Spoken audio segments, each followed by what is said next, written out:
Hari ini kita memasuki acara rangkaian acara syukuran Hari Ulang Tahun ke-78 Republik Indonesia dan peringatan Hari Ulang Tahun ke-5 Batak Center. Oras dua. Pertama-tama mari kita mengucapkan puji dan syukur kepada Tuhan yang Maha Kuasa, Tuhan yang Maha Esa, atas perkenannya kita dapat berkumpul di sini, di tempat ini pada saat ini dalam keadaan sehat walafiat. Kita fokus kepada ulang tahun Batak Center. Memang seperti disampaikan tadi, tidak seperti biasa persis kita laksanakan tanggal 18 biasanya Agustus, tetapi kali ini agak berbeda karena waktu itu kondisi di Jakarta sendiri agak tidak pas. Kalau kita mengatakan Batak Center ini 5 tahun, kita kadang-kadang melihat dari mana cara menghitungnya. Berbicara daripada deklarasi memang itu betul 5 tahun. Tapi kalau bicara dari kepengurusan itu tidak 5 tahun. Ini unik sebetulnya. Deklarasi dulu belum jelas siapa yang pengurusnya. Waktu itu barulah ketika kita menyusun ADART-nya, kemudian kita tentukan pelan-pelan baru kita cari siapa yang menjadi pembina, penasehat dan lain sebagainya, barulah terbentuk pengurusnya. Kalau pengurusnya itu sendiri, DP yang namanya Dewan Pengurus Nasional itu sebetulnya saya hitung 4 tahun 3 bulan sebetulnya. Kalau kita hitung daripada pembuatan akte notaris. Tetapi dari deklarasi memang 5 tahun persis atau lebih 1 bulan pada saat ini.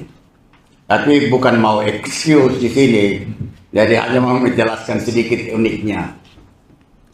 Nah, jadi kita bersyukur atas kerjasama daripada pengurus tentunya Batak Center dan juga adalah mitra Batak Center, maka walaupun tidak terlalu banyak apa yang kita sudah hasilkan, tapi tidak juga terlalu sedikit barangkali yang sudah kita hasilkan.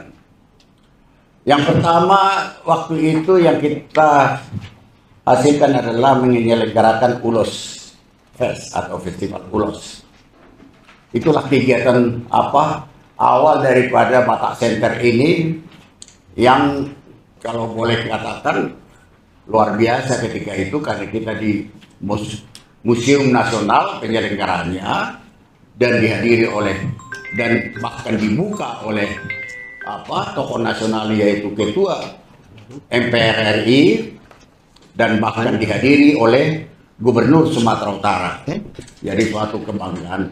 Dan itulah titik awal daripada resminya pengajuan daripada ULOS ini melalui Kementerian Kebudayaan waktu itu untuk kita perjuangkan kepada UNESCO. Dan sampai sekarang ini dari kementerian yang mengurusi untuk mengajukan ULOS ini, Batak Center lah yang dianggap sebagai mitra yang akan memperjuangkan untuk selanjutnya daripada ULOS ini menjadi warisan budaya Batak. Kemudian juga kita mengadakan kegiatan, yaitu karena Batak Center ini seperti mana kita ketahui adalah bagaimana mendorong sumber daya manusia orang-orang Batak secara khusus ya. Mendorong untuk mereka itu adalah inspiratif, kreatif, dan inovatif.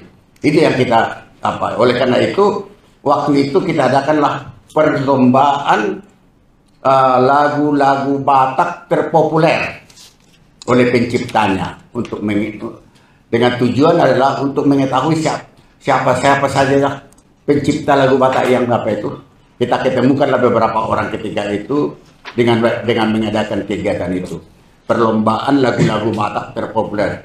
Kita mengatakan terpopuler karena kita tidak sanggup kalau kita yang terbaik. Agak susah kalau kita mencari yang terbaik, kriterianya berat sekali nanti. Tetapi kalau terpopuler tergantung kepada telinga yang mendengarkan. Oh ini bagus ini. Ya itu dulu kita pakai kriteria. Juga Batak Center bermitra dengan komunitas Tionghoa untuk mencetak perangko Batak Center. Jadi kalau pergi ke kantor pos, di sana ada perangko Batak Center. Itu kita tahun 2000 berapa? 19 ya, 2021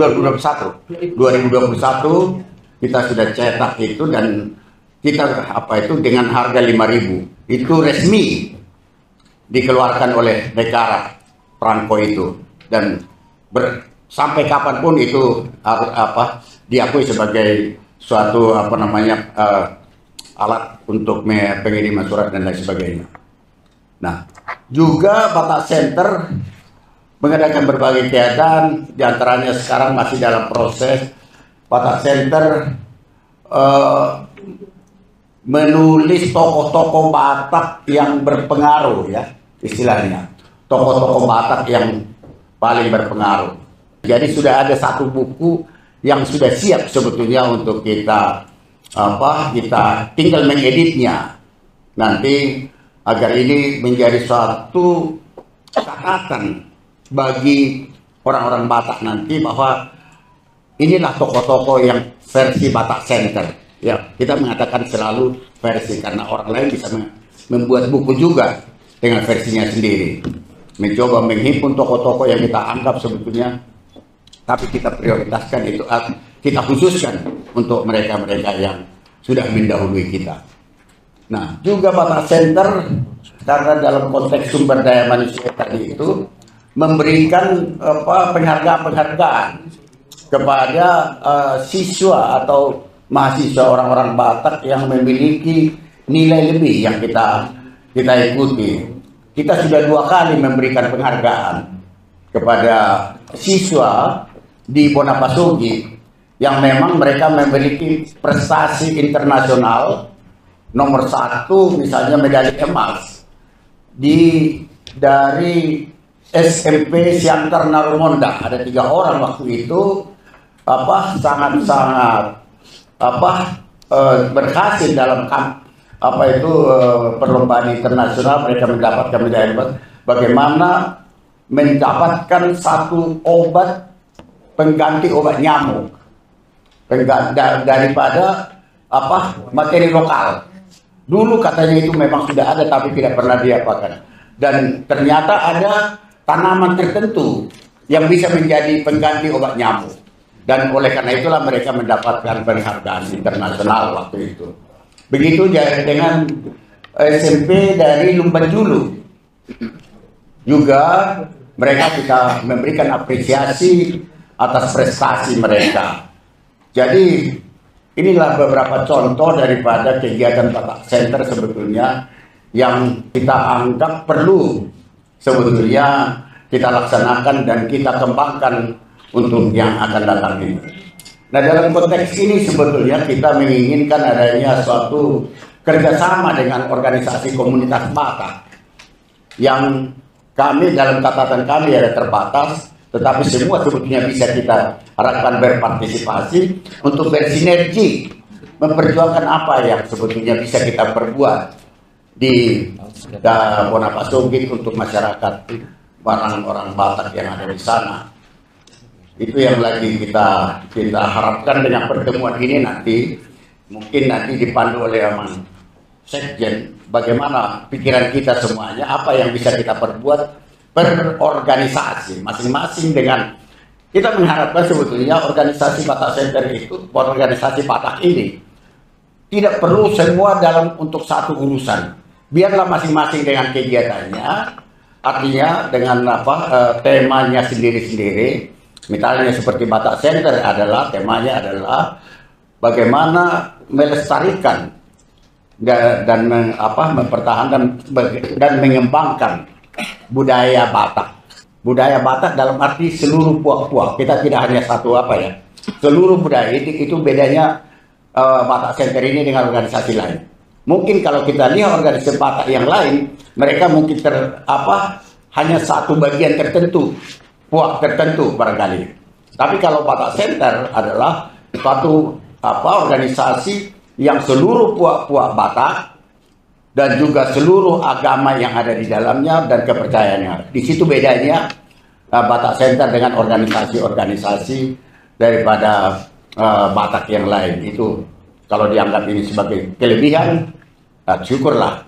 Tetapi ini yang kita lihat. Oleh karena itu, sinergitas daripada puak-puak ini, sinergitas daripada organisasi-organisasi Batak itu kita perlukan untuk membuat sesuatu yang terbaik untuk sana itu.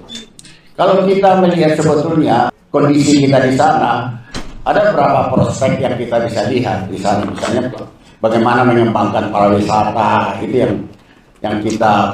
Nah, oleh karena itu mungkin ada juga perlu salah satu dari organisasi Batak itu yang khusus untuk mengembangkan pariwisata di sana. Bagaimana cara dia meramunya di sana, agar dia lebih fokus untuk mendorong potensi daripada alam yang ada di daerah sana itu. Cukup sekian. Sekali lagi kami mengucapkan terima kasih. Semoga pertemuan seperti ini bisa menghasilkan sesuatu dan bermanfaat untuk kita, orang Batak dan bangsa Indonesia pada umumnya. Sekian, terima kasih.